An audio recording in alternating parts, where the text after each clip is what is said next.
¿Ectodermo? Del ectodermo. Acuérdense que el ectodermo en los vertebrados es una porción continua de ectodermo epidermal, pero que en la parte dorsal está diferenciada en ectodermo neural, que es donde se va a formar precisamente el sistema nervioso. ¿De acuerdo? ¿Qué estructura es la que induce al ectodermo neural a formar el sistema nervioso?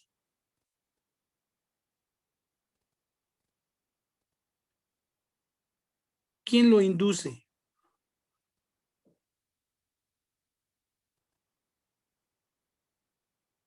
Ya habíamos platicado. La formación de la placa neural. Sí, pero ¿quién induce? ¿Quién provoca esa formación? ¿Precordal y notocorda? Exactamente, la precordal y la notocorda, que se conocen como el inductor primario. ¿Sí? La formación de la placa neural se lleva a cabo por la inducción primaria del cordomesodermo, que dijimos que no sea porque sea la primera, sino porque es la primera en conocerse. ¿Sí? A la vez que se está dando esa inducción del cordomesodermo con el ectodermo neural, hay otras estructuras que también ya están reaccionando en la formación del cuerpo del individuo. En este caso en particular, la formación del sistema nervioso central se da por la inducción del cordomesodermo, o conocido también como el inductor primario. ¿De acuerdo?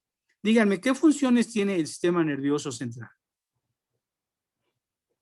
¿Cuáles son las funciones?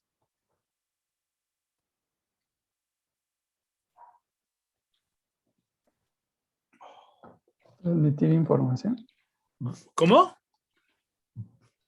Transmitir información. ¿Transmitir?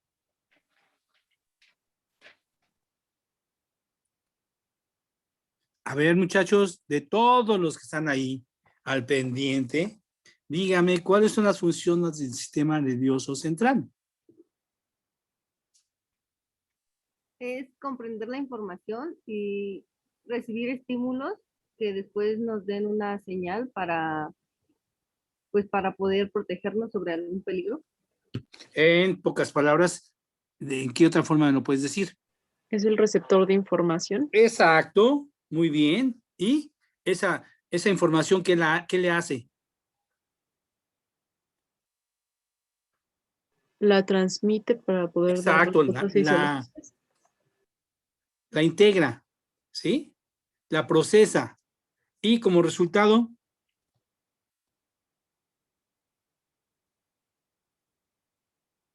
ejerce una respuesta. exacto.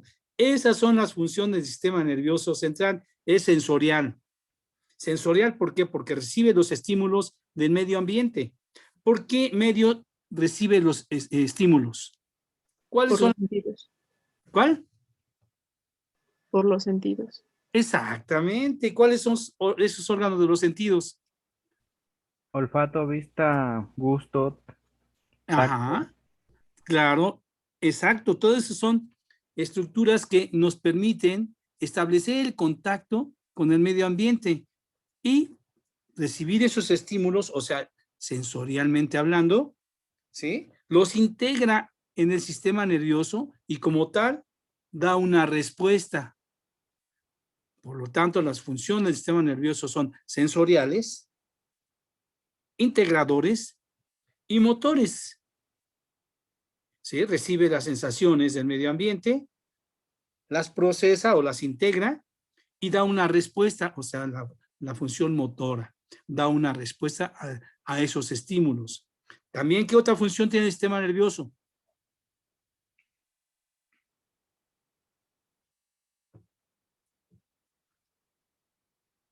Tiene una función también de homeostasis, o sea, mantener un equilibrio corporal. Y esto se establece gracias al sistema endocrino, gracias a una serie de hormonas que se secretan a partir de ciertas glándulas. ¿De acuerdo? Esas serían las funciones del sistema nervioso. Ahora, histológicamente, ¿qué tipo de células conforman el sistema nervioso? ¿Las neuronas? Las neuronas. Las neuronas, ¿y qué otra? Las células neuroglicas Ajá, muy bien. o gliales. Exacto.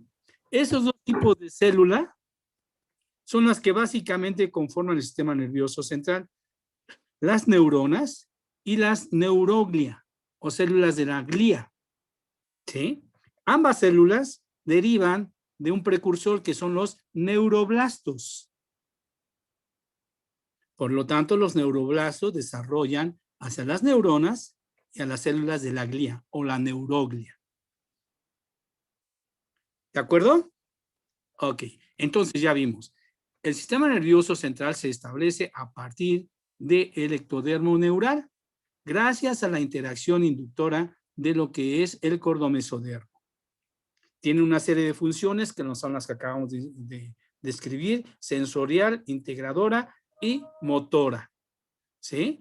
Se conforma a partir de dos células fundamentales, que son las neuronas y las células de la glía o la neuroglia, que vienen de los neuroblastos.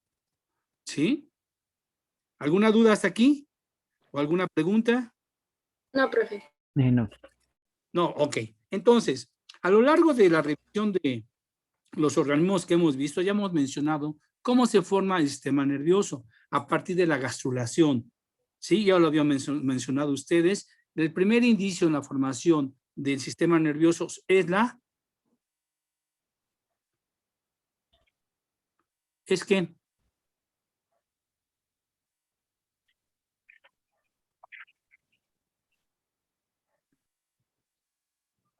¿El hipotálamo? No, ¿verdad? No. Estas imágenes ya son de sistemas nerviosos ya desarrollados por completo. Aquí tendríamos todo esto es el encéfalo. Esta masa que tenemos en la cavidad craneal es el encéfalo, y el encéfalo está compuesto por varias capas. La más superior, y actúa como una cachucha, es el cerebro, donde encontramos la sustancia blanca, la sustancia gris, una serie de circunvoluciones, etc. Esto es el cerebro. Tenemos un cerebelo, ¿sí? Y un bulbo raquídeo.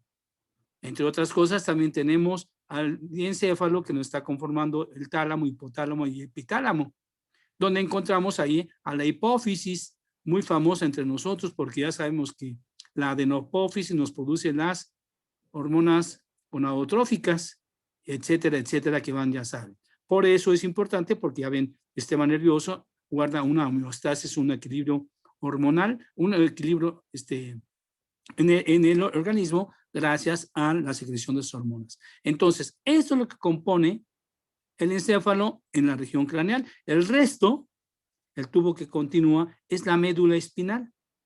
¿Sí? Esas son las partes que compone. Ahora bien, todo esto se inicia con su formación. Esto ya es muy complicado, ¿eh?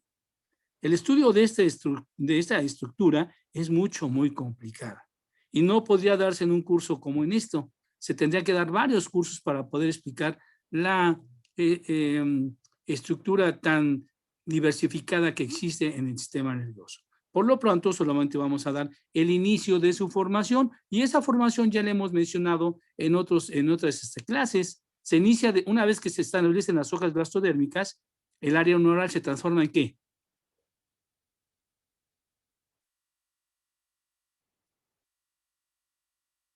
¿En qué?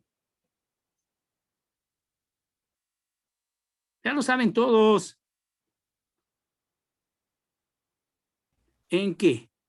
Tenemos el área neural, ectodermo epidermal. Esta neural, ¿qué le sucede? ¿Se empieza a imaginar? ¿Pero qué, cómo? O sea, sí se imagina, pero ¿cómo? Esta área neural, ¿cómo se transforma y se le denomina cómo? ¿Un surco neural? No. Es un epitelio cúbico. ¿Sí? Y posteriormente se transforma en un epitelio cilíndrico. Y luego uno prismático. ¿Por qué? ¿Qué sucede? Muchachos, ¿qué pasó? Se engrosa la célula, bueno, cambia de forma y es la... Sí, ¿por efecto de quién?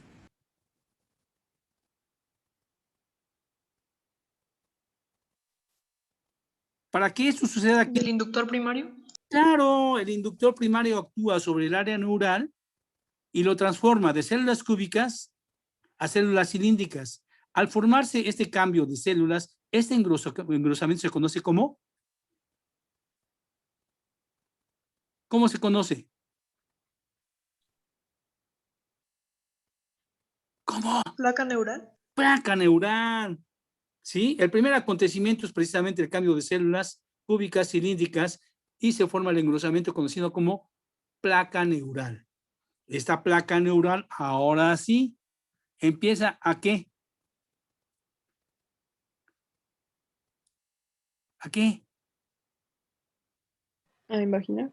A imaginar en su parte central, de tal manera que se empiezan a elevar sus orillas, formando lo que se conoce como pliegues neurales. Conforme avanza esta imaginación, las células cilíndricas ahora cambian a prismáticas, triangulares o como quieran llamarle, ¿sí? Y empiezan a formar poco a poco esta imaginación, cambian la forma de las células, poco a poco se elevan los pliegues, que son pliegues neurales, y conforme avanza esta imaginación, los pliegues neurales se fusionan. Al fusionarse, como provienen estos pliegues, conllevan ectodermo epidermal, se fusionan y nos crean una capa por encima del área neural, que ahora estos pliegues al cerrarse nos conformaron un tubo, que es el tubo neural. Al fusionarse dijimos que a partir de los anfibios, un grupo de células que se encuentran precisamente en las orillas de los pliegues neurales, también se fusionan y nos conforman una estructura conocida como cresta neural. Estas células son las de la cresta neural. ¿Sí? Entonces, el inicio del sistema nervioso central se inicia con el efecto inductor que produce el cordo mesodermo sobre esta área neural, provocando que las células cúbicas se transformen en cilíndricas y se engrose y nos forme lo que es la placa neural.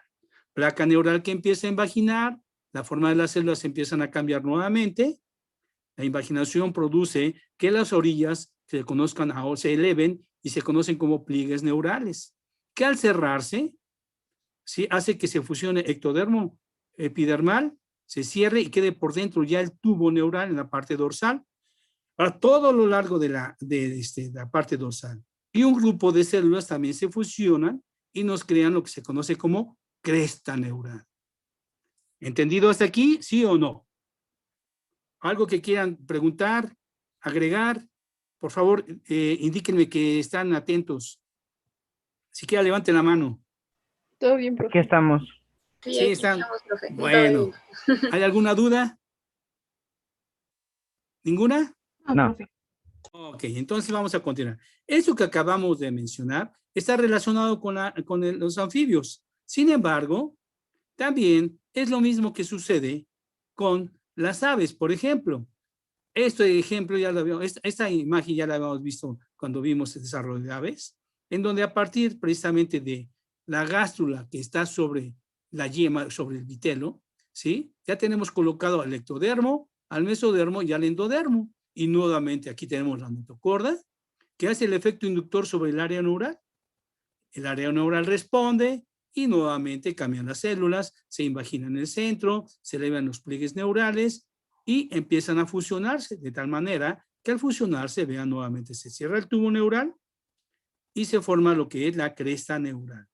Cresta neural que en un momento dado se segmenta en dos partes, formando un segmento en la parte izquierda y otra en la parte derecha, flanqueando al tubo neural. Se cierra el cual corre a todo lo largo de la parte dorsal. ¿Sí? Estos son cortes histológicos de manera transversal, que no solamente nos están mostrando que a la vez que se está conformando el tubo neural, también se están conformando otras estructuras, como la regionalización del mesodermo, axial, intermedio y ventrolateral.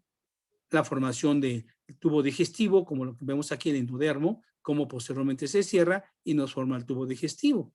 ¿Sí? Son hechos que se llevan a cabo de manera simultánea, pero no los vamos a mencionar porque en este caso estamos dedicados a ver lo que es la formación del sistema nervioso central.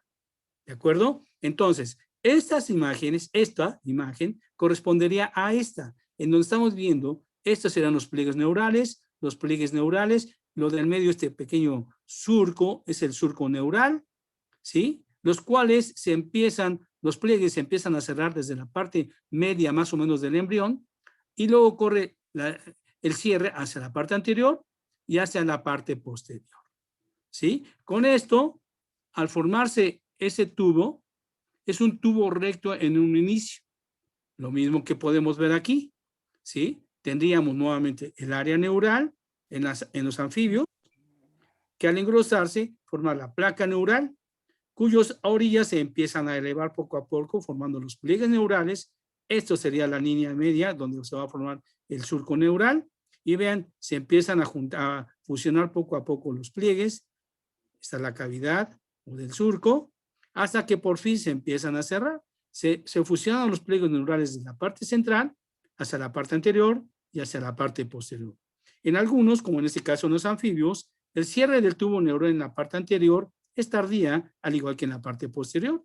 A esto se le conoce como neuroporo anterior y neuroporo posterior.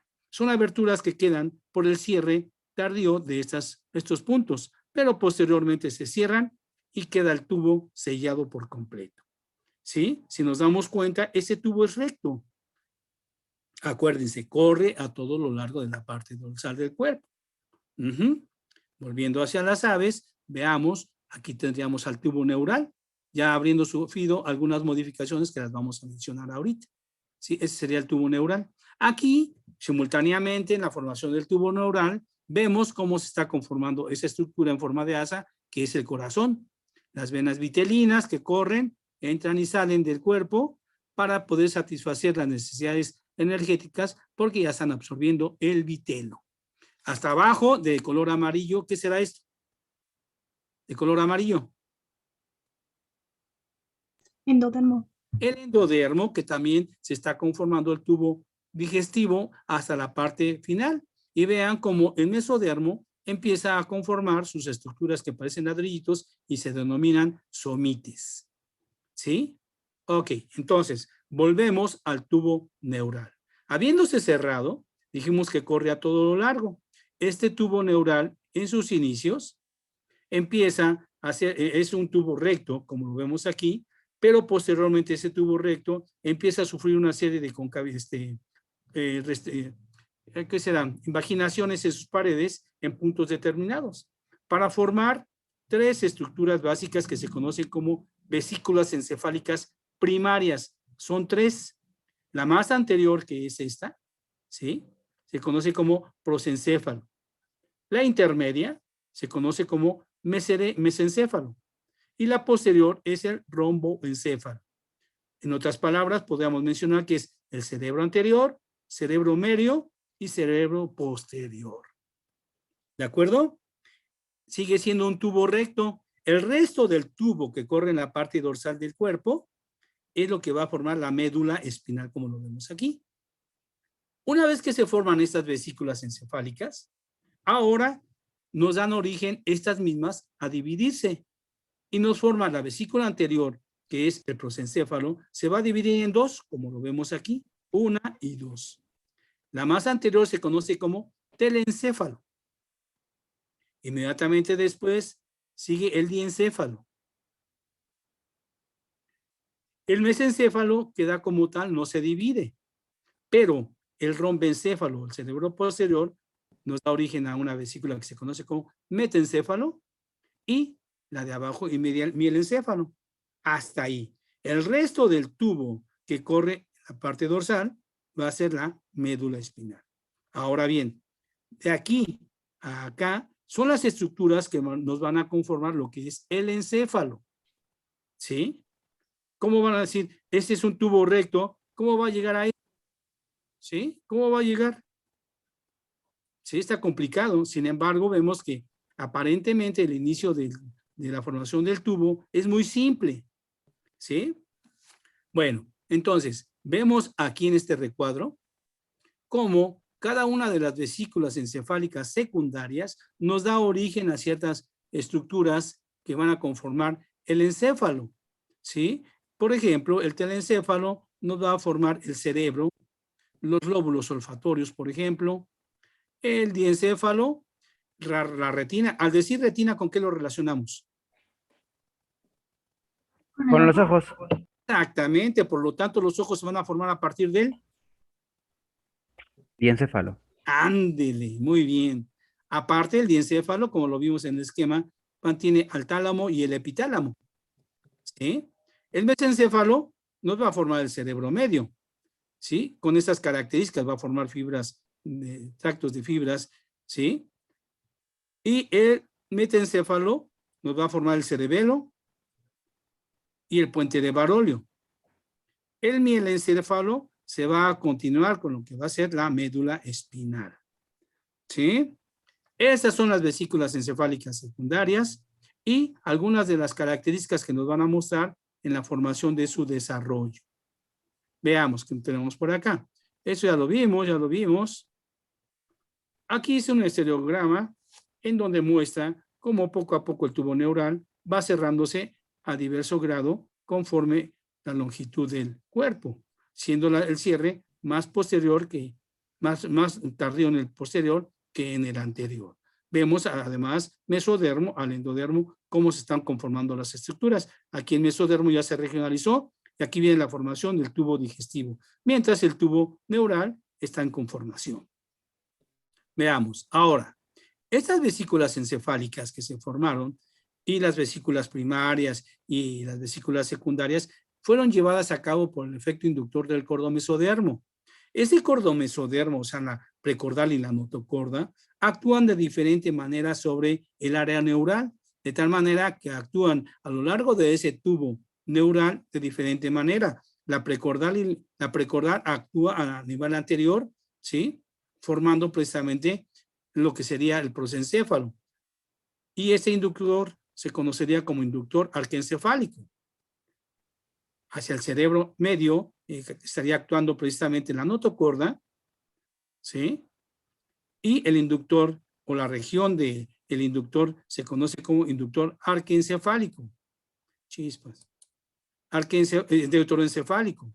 Y el resto de la estructura que forma el tubo neural en la parte final hacia la caudal se conoce como inductor espinocaudal. ¿Qué queremos ver con esto? Que el inductor primario no actúa de manera similar a todo lo largo del tubo, ya que se encuentra regionalizado y cada región nos va a dar estructuras muy particulares. En esta imagen ya estamos observando cómo está dividido ese tubo recto que es el tubo neural, habiéndose formado las vesículas encefálicas secundarias. Vean aquí, el telencéfalo está formado por ventrículos, ¿sí? Un par de ventrículos. El diencéfalo, aquí ya está conformándose la retina del ojo, o sea, la vesícula óptica. ¿Sí? A nivel del mesencéfalo, el acueducto, el metencéfalo, cuarto y quinto, los cuartos ventrículos, etcétera, etcétera. Aquí lo que estamos ejemplificando es la formación de esas vesículas encefálicas y precisamente la formación de las vesículas ópticas a nivel de diencéfalo.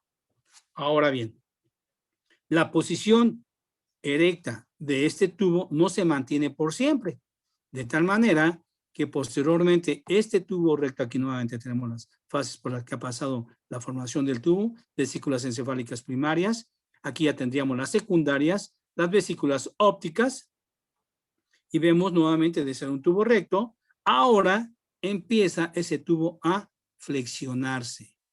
Esas flexuras hacen que poco a poco las vesículas encefálicas se vayan conjuntando poco a poco para que la superficie que están abarcando, por ejemplo, que van desde aquí hasta acá, empiece a ser reducida, ¿sí? Por una serie de curvaturas o flexuras que hacen que la parte más anterior del telencéfalo se conjunte prácticamente con el mielencéfalo.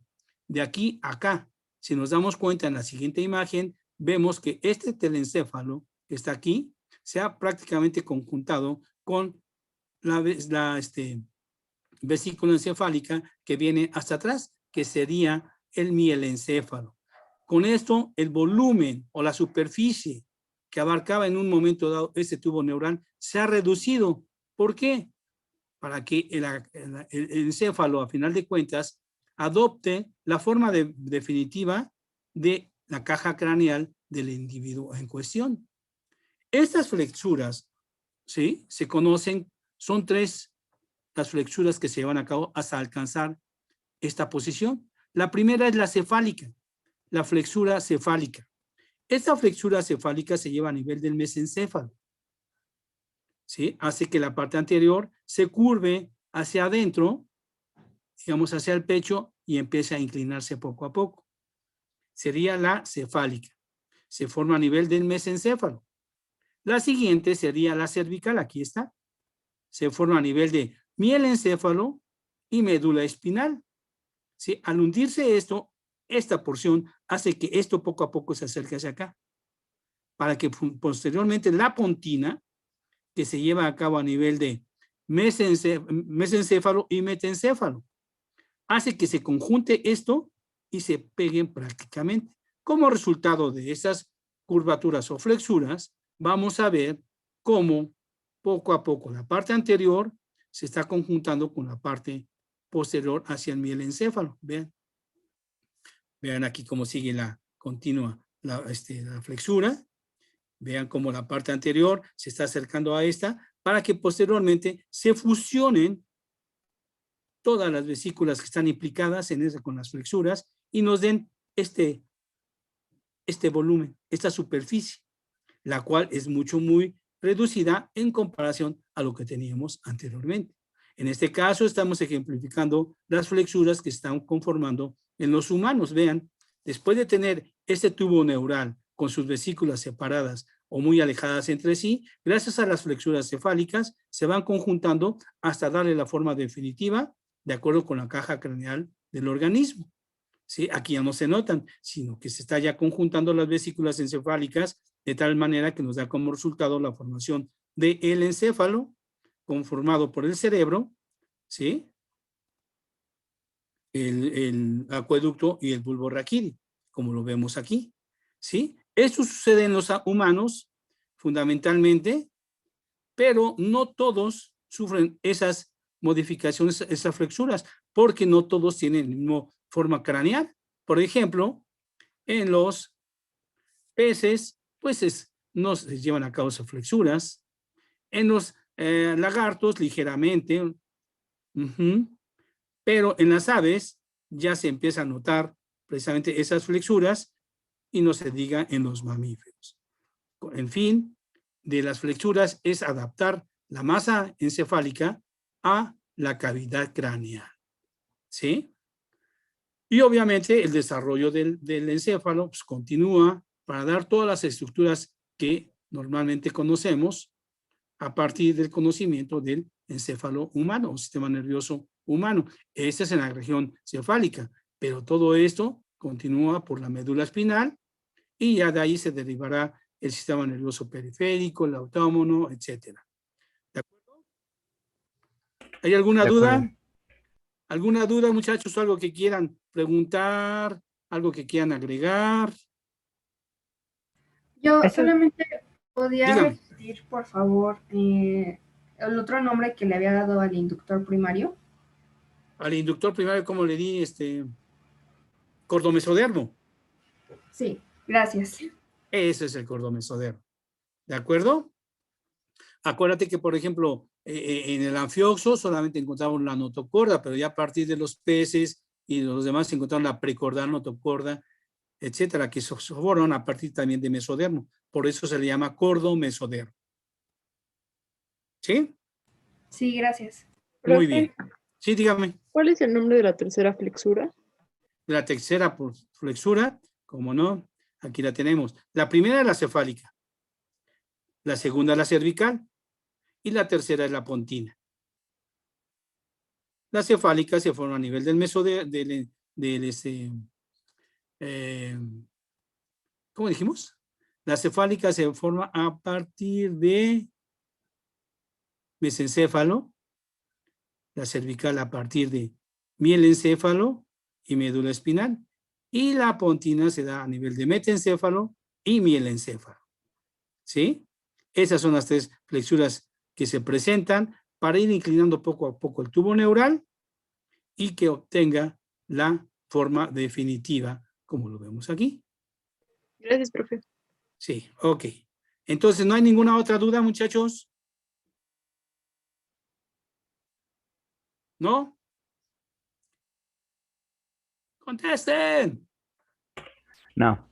Ah, bueno, Ok. sí. ¿Este desarrollo encefálico también se llevaría igual en los insectos o eso ya sería otra cosa muy diferente? Acuérdate que en los insectos el sistema nervioso central es ventral y se lleva a cabo, no hay vesículas encefálicas ni nada por el estilo. Sin embargo, su sistema nervioso central es de tipo ganglionar por cordones ganglionares. Revisa Ok. desarrollo de insectos y acuérdate que esta área neural también se encuentra por fuera y se forman cordones ganglionares hacia el centro, tanto izquierdo como derecho. Pero no es tan complicado como en este caso. Sin embargo, existe un sistema nervioso que tiene las mismas funciones que en este caso tenemos en los vertebrados superiores. ¿Sale? Vale, vale. Muchas Vale. gracias. ¿Saben qué, muchachos? Ya se nos va a cortar. Le paramos y nos conectamos nuevamente, por favor. Sí, profe. No habiendo preguntas con respecto al sistema nervioso central, vamos a ver cómo se conforma lo que es el ojo. Habíamos mencionado también en la clase anterior, bueno, aquí nos faltó, esas imágenes que veríamos en el laboratorio con respecto al sistema nervioso. Es un corte de desarrollo embrionario nave, en donde estamos viendo precisamente la formación del tubo neural, los pliegues, el surco, el efecto del cordón mesodermo que tenemos aquí y el ectodermo epidermal, que poco a poco va a ir cubriendo al tubo neural una vez que se ha cerrado este. Como lo vemos aquí, el tubo neural, la notocorda, ectodermo epidermal, que ahora ya cubre al tubo neural, habiéndose ingresado hacia el interior del cuerpo. Tendríamos aquí el mesodermo, vean cómo se empieza, son somites que se empiezan a disgregar porque está regionalizado en dermatomo, miotomo y esclerotomo. Y cada región se disgrega para empezar a actuar, digamos, por ejemplo, el dermatomo con el ectodermo y formar lo que es la piel. Y así otras regiones del somite para empezar a interactuar con otras partes y formar los órganos correspondientes. Si nosotros lo hubiésemos visto también en forma completa en el pollito, tendríamos los pliegues, el surco neural, ¿sí? Como lo vemos aquí, se van cerrando poco a poco para darnos las vesículas encefálicas primarias, prosencéfalo, mesencéfalo y rombencéfalo. Vesículas encefálicas secundarias, vean cómo está abierto todo el tubo neural en la parte anterior. Este sería el neuroporo.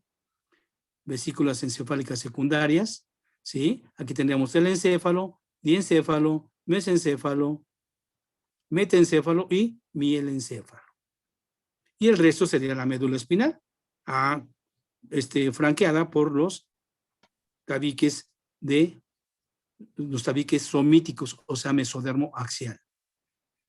Y ahora vamos a ver el ojo, ¿sí? Aquí tendríamos al ojo. ¿Qué funciones tiene el ojo? Poder captar las frecuencias de luz para poder darse como una idea de qué es lo que tiene enfrente, por lo que yo entiendo. Exacto. Entonces, como acabamos de mencionar hace un rato, el ojo es uno de los órganos de los sentidos que nos mantiene en contacto con el medio ambiente. En este caso, el ojo está percibiendo, como tú dices, a través de la luz, una serie de estímulos que viajan a lo largo del ojo. ¿Bajo qué estructuras? Para empezar, perdón. Sí, No, dígame. usted primero. ¿Bajo qué estructuras pasaría ese estímulo para dar una interpretación? Si no me equivoco, primero tendría que pasar por lo que es la córnea, luego el iris, después la pupila. Bueno, creo que primeramente primero de todo, sería primero la esclerótica, que es la membrana. Ya después pasaría por las estructuras que acabo de mencionar y luego tendría que llegar hacia como un hueco que está dentro del ojo. Ajá. ¿Y ya? Y luego creo que esas señales, si no me equivoco, pues ya las perciben ¿cómo se llaman estas redes? No sé si es la fovea. No. ¿No? ¿Otra idea, muchachos? ¿O algo que quiera participar?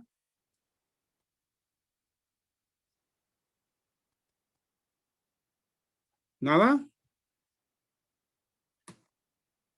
Bueno, en el ojo se perciben las imágenes a partir de umbrales de luz.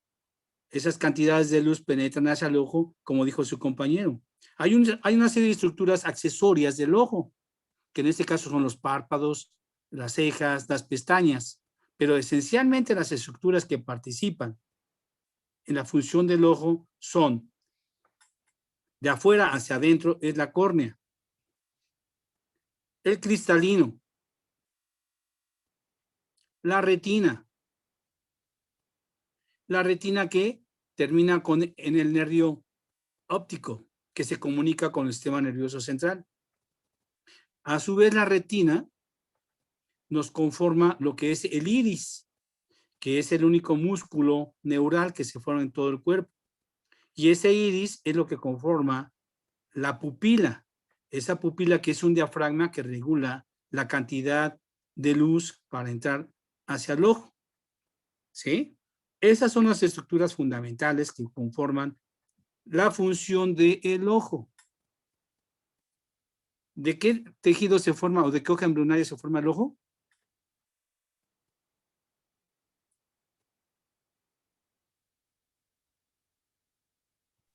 Del ectodermo. ¿De qué? Del Perdón. ectodermo. ¿De qué? ¿Del mesodermo? Del ectodermo. Ajá, del ectodermo. ¿Pero qué tipo de ectodermo? ¿Neural? Neural y epidermal. ¿Sí? En este caso el ojo se conforma de ectodermo, pero de ectodermo neural, como es el diencéfalo, Ajá. ectodermo epidermal, como para la formación precisamente de la córnea, y el cristalino. Por lo tanto, es una interacción de tipo ectodermo-ectodermo. ¿Sale? Sale.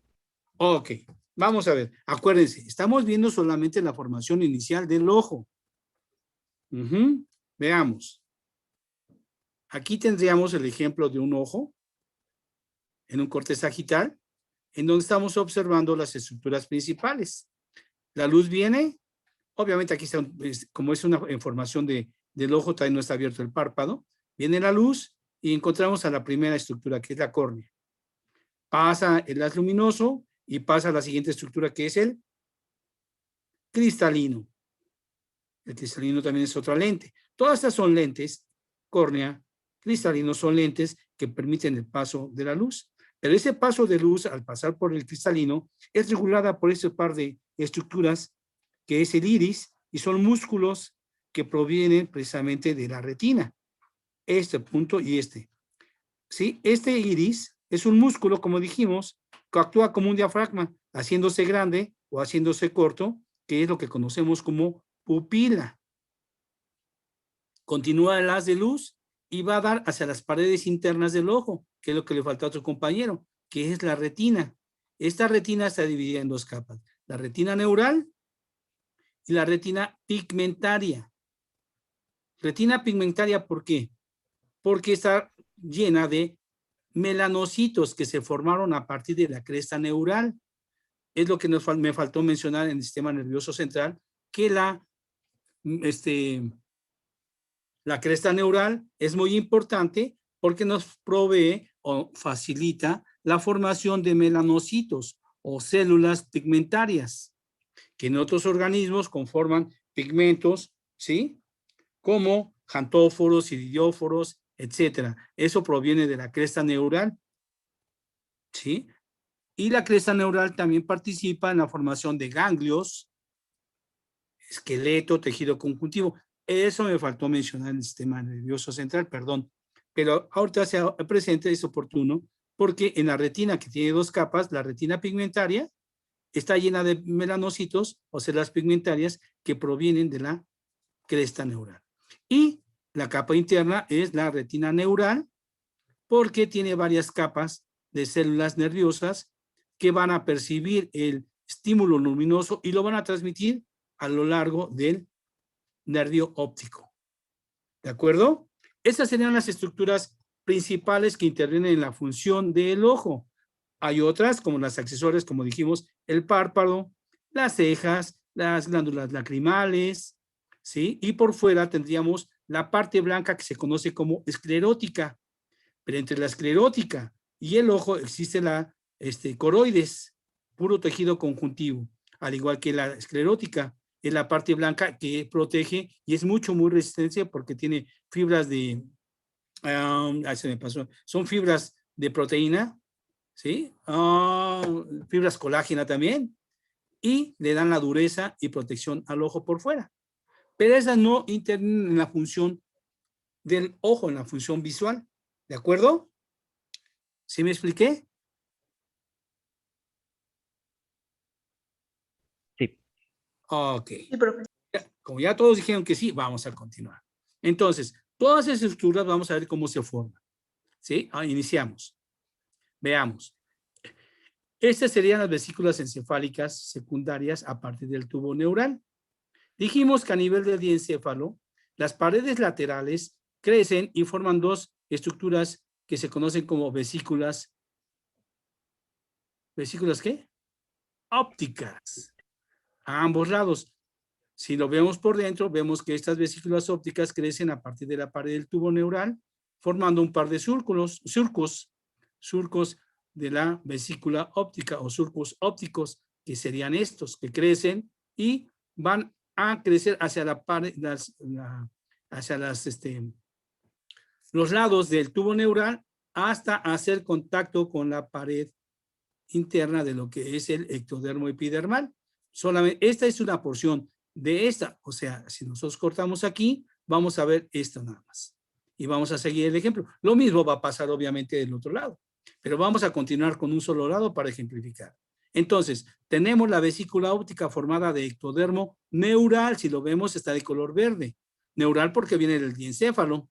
Y tenemos al ectodermo epidermal que está conformado de azul. Obviamente, entre esas dos hay mesénquima, que es mesodermo. Todo esto es mesénquima, ¿sí? Pero el efecto inductivo se va a provocar entre el ectodermo neural y el ectodermo epidermal. ¿Qué sucede a continuación? Vamos por partes para cada una de las estructuras. Esta vesícula óptica crece y hace contacto con el ectodermo epidermal. Al hacer contacto, se lleva a cabo la interacción inductiva, de tal manera que el ectodermo neural reacciona cambiando la forma de sus células cúbicas nuevamente a cilíndricas, como lo vemos aquí, en la parte que hizo contacto. Se engrosa y nos forma esta placa o plácoda, ¿sí? Esta placa, ¿sí? Y vean, esta luz sería esta. Ajá. ¿Qué pasa a continuación después de este engrosamiento? Ahora este mismo empieza a imaginarse sobre su propia luz. Ajá, como lo estamos observando aquí.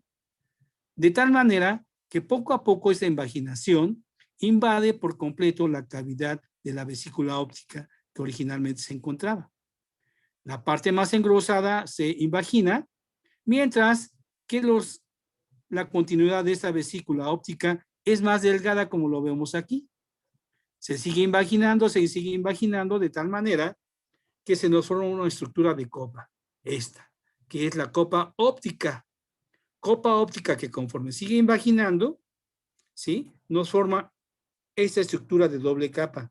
La más gruesa, que es esta que sigue invaginando, y la capa externa, que es la continuidad de la propia vesícula óptica. Nos da origen a la estructura más profunda que, como dijimos, es la retina. Esta retina está conformada por dos capas. Una retina neural, que es esta. Todo esto es la retina neural, en continuidad con la retina pigmentaria. Dijimos que es retina neural porque tiene células nerviosas, neuronas, células de la glía, etcétera, una serie de conos y bastones entre ellas también, ¿sí? Por eso se ve más engrosada, porque tiene varias capas de células neurales o nerviosas, ¿sí? Vemos como esta copa, ¿sí? Por ambos lados, tiene también su cavidad central. Ahora bien, esta retina neural, que como dijimos, está conformada por varias capas, tiene continuidad con la retina más delgada, que es la retina pigmentaria. la retina pigmentaria. ¿Sí? Dijimos que está pigmentaria porque tiene melanocitos. Tiene melanocitos por la migración de melanocitos a partir de la cresta neural. ¿Sí? Tenemos entonces la retina neural que en su parte final, que sería el pedúnculo óptico, se conecta con lo que va a ser el nervio óptico, obviamente que va a estar conectado al sistema nervioso. Aquí podemos ver cómo la retina neural está más engrosada y la retina pigmentaria. ¿Sí? La retina pigmentaria. Déjenme quitar estos controlcitos para que no nos estén molestando. Bien, entonces aquí está la retina, vean. Ok, ya tenemos conformada la retina. ¿Hay alguna pregunta hasta aquí en la formación de la retina pigmentaria neural? No. No, ok. Algo muy importante es cuando la retina está invaginando, ¿sí? Esta capa está invaginando, no lo hace totalmente. Hay una porción de la retina que invagina, pero crea un surco en la parte ventral, como lo vemos aquí. Esta es la retina de invaginación. En la parte ventral no se cierra por completo. Y no se cierra por completo al hacer un corte sagital aquí o transversal aquí, sería esto. ¿Sí? Esta. Esta cavidad que no se cierra se conoce como fisura coroidea, es esta. Esta fisura coroidea no se cierra porque está esperando la formación de los vasos sanguíneos que van a quedar incrustados dentro de la formación del ojo para poder darle irrigación completa al ojo. Una vez que se ha formado precisamente el vaso sanguíneo, que en este caso sería la arteria, se cierra y queda ya por dentro. O sea que esta fisura coroidea, que en un momento dado es la invaginación, pero a nivel ventral de la vesícula óptica, es temporal y va a guardar los vasos sanguíneos o la arteria correspondiente para la irrigación del ojo. ¿Sí? Ok. Entonces, ya tenemos conformada la retina e incluso la formación de su vaso sanguíneo, como lo vemos aquí. A continuación, ahora vamos a explicar, no porque se han separado los acontecimientos, sino porque lo estoy explicando de manera separada para poder darme a entender cómo se van acomodando las estructuras. Pero todo sucede de manera simultánea, obviamente. El ectodermo epidermal, el cual sufrió precisamente la inducción del ectodermo neural y se engrosó, nuevamente empieza ahora él mismo a invaginarse sobre lo que es la cavidad que nos dejó la invaginación de la vesícula óptica y hace prácticamente el mismo movimiento, invaginación.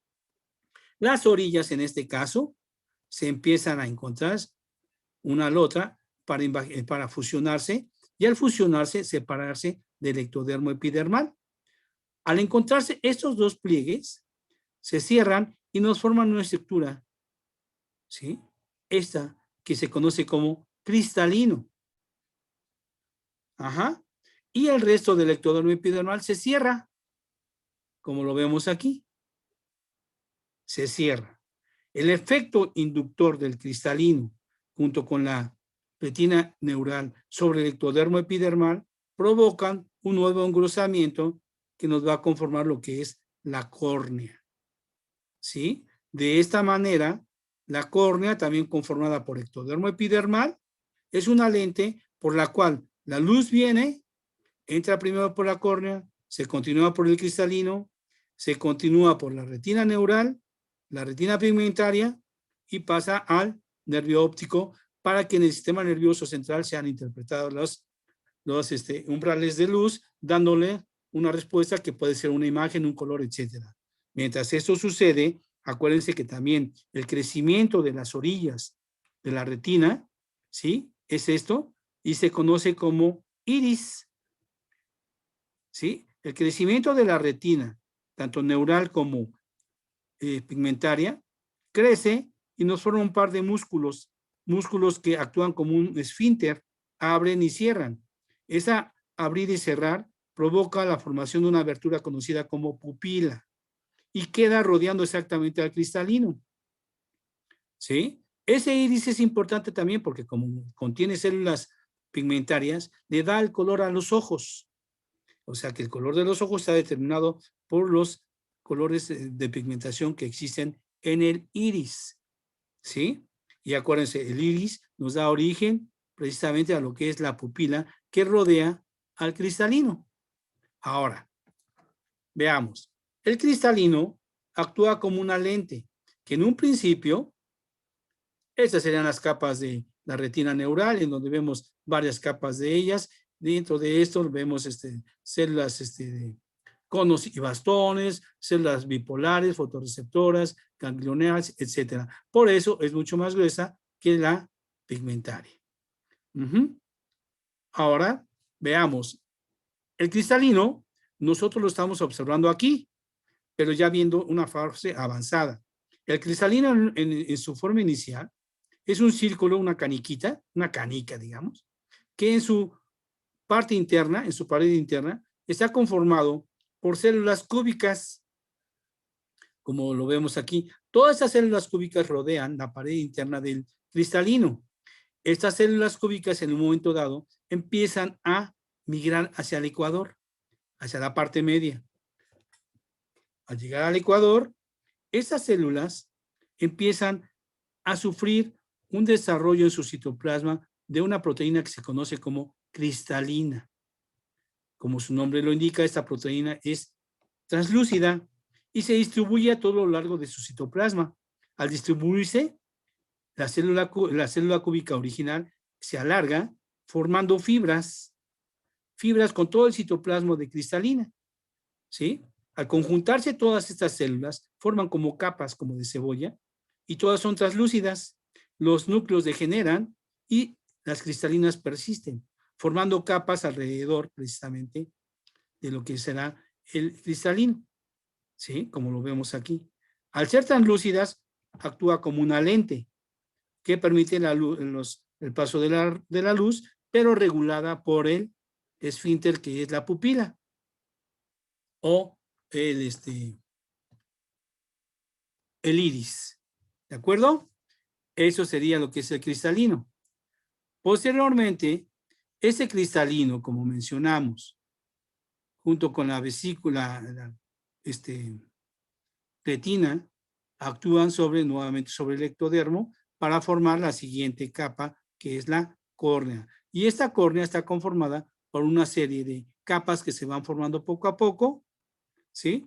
Para darle también un aspecto de lente, o sea, va a ser nuevamente translúcida, de tal manera que ahora la luz puede penetrar directamente córnea, que es una primera lente, cristalino, regulada por la pupila, o sea, por el iris, y esta haz llega a la pared interna de la retina, la neural, se traduce al nervio óptico, ¿sí? Obviamente esta retina también está compuesta por su retina pigmentaria, que le va a dar la tonalidad al ojo, y el estímulo llega al sistema nervioso. Lo regresa habiéndonos dado la imagen correspondiente o el color correspondiente. ¿De acuerdo? Aquí tendríamos la parte, esta porción es el crecimiento del iris en las orillitas de la retina. La retina pigmentaria y la retina neural, como en este caso es verde y con la melanocitos que están dando. Eso sería el cristalino. Crece alrededor de él. Como el cristalino es una esfera, obviamente este iris está rodeando esa esfera y nos va a crear precisamente a lo que es la pupila. Fases del desarrollo del ojo a partir de lo que platicamos, vesículas ópticas, invaginación de la retina, invaginación del cristalino, la conformación de la córnea. Vean aquí en otro modelo, vemos cómo está la vesícula óptica, empieza a invaginar en su centro, pero de manera excéntrica o ventral, se forma una cavidad que es la fisura coroidea, por donde va a pasar el vaso sanguíneo, que en este caso es la arteria, que va a irrigar a todo el ojo. Se va a introducir aquí el cristalino, ¿sí? Pero ya está conformado aquí incluso el pedúnculo óptico, que nos va a dar origen al nervio óptico. Unas imágenes que nos ejemplifican nuevamente lo que acabamos de mencionar. Y en un embrión de pollo, más o menos con unos 5 días, podemos observar precisamente la formación de la retina, el cristalino y la fisura coroidea todavía abierta. Obviamente, posteriormente se cierra, habiéndose formado los vasos sanguíneos, ¿sí? Que van a irrigar al ojo. A final de cuentas, tendríamos todas las estructuras que mencionamos.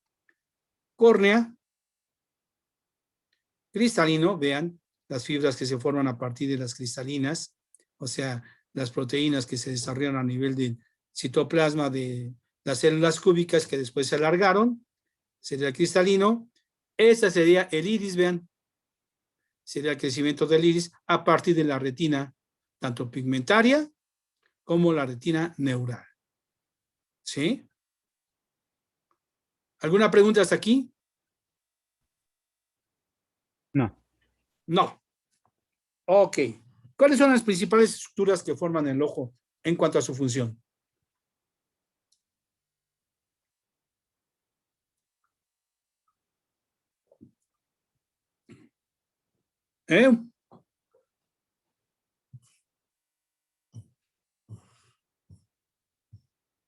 La córnea, el cristalino y la retina. Córnea, cristalino y retina. ¿La retina en cuántas capas se divide?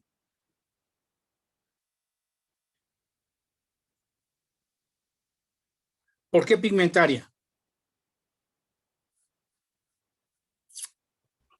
Por la presión. Perdón, tú primero. Melanocitos que provienen ¿de qué capa? Perfecto, muy bien. ¿Por qué se le llama retina neural?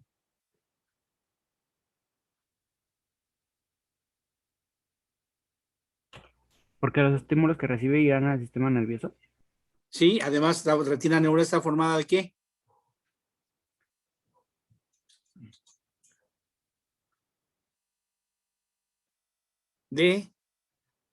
Neuronas. ¿De qué? De células nerviosas, como los axones neurales ganglionares, bipolares, bastones y conos. Por eso es la retina neural. Y todo esto, ¿sí? Pasa el estímulo hacia el nervio óptico que se llega a sistema nervioso y se interpreta el impulso. ¿De acuerdo? Ahora, desgraciadamente no estamos en el laboratorio, pero veríamos esto. Este es un corte sagital de la cabecita del ratón, en donde estamos observando precisamente el nervio óptico, la retina neural, la retina pigmentaria, el cristalino y la córnea. Sí, todavía no se desarrollan completamente en los párpados, pero ya tenemos las estructuras principales del ojito. Este sería en ratón. En los anfibios, en la ranita, vean qué bonito estaría aquí. La retina neural, la pigmentaria, el cristalino, y aquí estaría la... ¿Cómo se llama esta? La córnea, exactamente. Cuando se está conformando la retina, se me pasó a mencionarles. Veamos. Aquí cuando está conformando la retina, entre la retina pigmentaria y la neural, existe un pequeño espacio entre esas dos capas. Ese espacio se conoce como espacio intrarretinial. Posteriormente, este espacio se ajusta y queda muy pequeño, de tal manera que es una separación de todos modos entre ambas capas, y ese espacio intrarretinial es muy importante, porque aquellas personas que hacen deporte muy brusco, digamos, y reciben un golpe, pueden separar estas dos capas. Se le conoce como desprendimiento de retina. Y ese desprendimiento de retina produce malformación en las imágenes, de tal manera que por medios quirúrgicos se puede restablecer esta postura. ¿De acuerdo? Y otra cosa se me pasó. Ya vimos en el laboratorio el del ratoncito, el de ratón, el de anfibio, es el de pollo nuevamente, la retina neural, la retina pigmentaria, el cristalino. No se alcanza a ver muy claramente se me va el nombre de la primera, como, qué caramba, de la córnea, ¿sí? Es una fase más avanzada de un pollito. ¿Dónde alcanzamos a observar? No se alcanza a ver muy claramente. Bueno, ok. Todo esto que acabamos de ver, esto sería la simplificación de los eventos que se han sucedido. Estos ejemplos los pueden ver en el Patten o en el otro Gilbert, ¿sí? Pero aquí hay algo muy importante, que todos estos sucesos que acabamos de mencionar, los podemos, ¿sí?, ejemplificar, ¡ay, qué caramba!, con este cuadro. Vamos a ver. Estudian este cuadro y lo vemos la clase que entra, ¿de acuerdo? Para darnos tiempo y escoger la fecha en que vamos a exponer nuestros seminarios. ¿Les parece? Vean, estudienlo en el Gilbert o en el Patten. Se da a partir del ectodermo, ¿sí? El ectodermo prospectivo, que puede ser ectodermo neural y ectodermo epidermal. Aquí ya nos da la placa neural, que por efecto del cordón mesodermo se nos forma precisamente las vesículas encefálicas primarias, que a su vez en el diencéfalo se nos forma la copa óptica, ¿sí? Y esa copa óptica, de hacer actuación con el ectodermo epidermal, nos forma al futuro cristalino. Se imagina la vesícula óptica que sigue actuando sobre el ectodermo del cristalino, formando un engrosamiento. Se continúa la vesícula óptica con su invaginación para formar retina pigmentaria, retina neural, ¿sí?, que sigue actuando sobre el ectodermo para la formación del cristalino. Este nos forma la vesícula, se invagina y a final de cuentas nos forma el cristalino. Tanto copa óptica como cristalino actúan sobre el ectodermo epidermal para formar lo que es la córnea. ¿De acuerdo? Estudien este cuadrito. ¿Hay alguna otra pregunta, muchachos? ¿Sí o no? ¿Cambio? No, profesor. No. Bueno, si no hay ninguna otra pregunta, entonces nos vamos con la maestra Caro para que hacer el sorteo de las fechas en que van a presentar sus seminarios. ¿De acuerdo? Caro.